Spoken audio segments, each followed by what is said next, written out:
आज हम इस वीडियो में पढ़ने वाले हैं प्री मेडिकेशन के निमोनिक्स। प्री मेडिकेशन में हम जो मेडिकेशंस देते हैं, मतलब जब हम जर्नल एनेस्थीसिया देते हैं किसी भी पेशेंट का सर्जरी करने से पहले एनेस्थीसिया दी जाती है।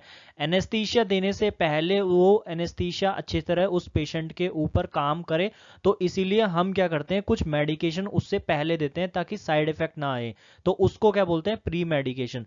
प्री मेडिकेशन हम किसी भी ऑपरेशन या फिर कोई और ट्रीटमेंट से पहले दी जाती है, और ये किसी भी प्रिपरेशंस में दिया जाते हैं, चाहे तो वो ओरल रूप में दे सकते हैं, या फिर आईवी इंट्रावीनस रूप इंजेक्शंस के रूप में दे सकते हैं, या फिर टैबलेट के रूप में दे सकते हैं। एनेस्थीसिया से पहले दी जाती है। ये बेसिकली इसका काम क्या होता है प्री मेडिकेशन का, कि हम जो जर्नल एनेस्थीसिया किसी भी पेशेंट को देते हैं हम, तो वो अच्छी तरह काम कर ले, तो इसीलिए हम प्री मेडिकेशन देते हैं। अब इन प्री मेडिकेशंस में कौन कौन से ड्रग यूज करते हैं हम, और किस कंडीशन में यूज करते हैं, वो हम पढ़ते हैं। हम जो मैंने निमोनिक बनाया है मेडिकेशंस को याद करने के लिए, वो मैंने फर्स्ट 4 लेटर्स बना लिए हैं प्री मेडिकेशंस के अंदर से ही, प्री एम।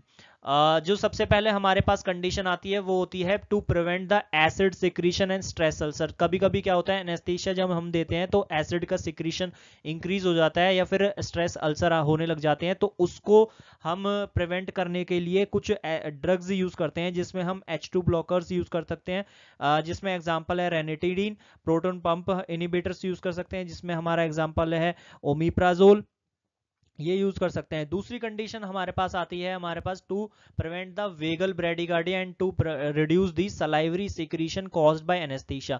कभी कभी क्या होता है, जब हम एनेस्थीसिया किसी भी पेशेंट को देते हैं तो उसमें क्या होता है, वेगल ब्रेडिकार्डिया होता है, मतलब जो बीपी है वो कम हो जाता है, और जो सलाइवरी सिक्रीशन है बॉडी के अंदर वो कम हो जाता है।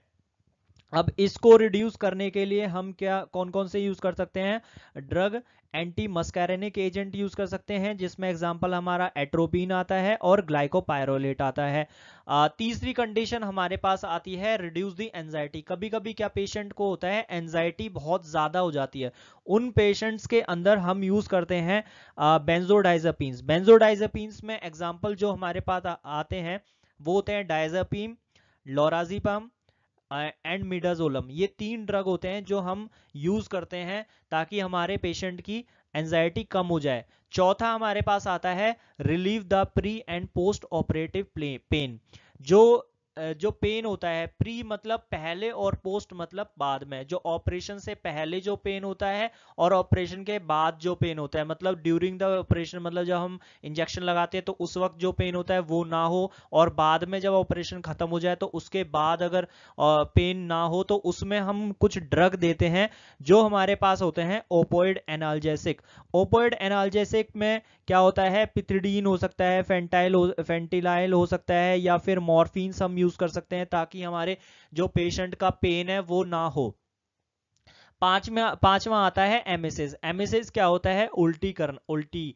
जब किसी भी पेशेंट को कभी कभी एनेस्थीसिया देते हैं तो वॉमिटिंग आ जाती है, वॉमिटिंग ना आए तो इसके लिए हमें एंटी एमेटिक एजेंट यूज करना पड़ेगा। उसमें क्या क्या यूज कर सकते हैं हम, मेटक्लोप्रामाइड होता है, डोमपेरिडोन होता है, या ऑर्डेंटोस्टेरॉन होता है। ये सारे क्या होते हैं, वॉमिटिंग को कंट्रोल करते हैं। छठा जो आता है वो एम से मैंने बनाया था, एमटी बना लिया, gastric emptying before the emergency surgery. Emergency surgery के वक्त क्या करना पड़ता है हमें, कुछ कुछ कंडीशंस क्या होता है, गैस्ट्रिक एम्पटी करना पड़ता है, जो गैस्ट्रिक सिक्रीशन होता है ना उनको निकालना पड़ता है। उसके लिए हम यूज करते हैं जो मेटक्लोप्रामाइड होता है और डोमपेरिडोन होता है, इसके अंदर बहुत अच्छी तरह काम करते हैं। और कुछ कुछ होते हैं प्रोकाइनेटिक्स जो ड्रग्स होते हैं, उन वो भी हम यूज करते हैं। मेटक्लोप्रामाइड और डोमपेरिडोन जो होते हैं वो प्रोकाइनेटिक्स ड्रग्स होते हैं, जो कि हमारे हेल्प करते हैं गैस्ट्रिक एम्पटिंग जब इमरजेंसी सर्जरी के दौरान हमें यूज करने पड़ते हैं। Thank you for watching this video, and please like, share, comment on this video, and please do subscribe my channel Pharmacare.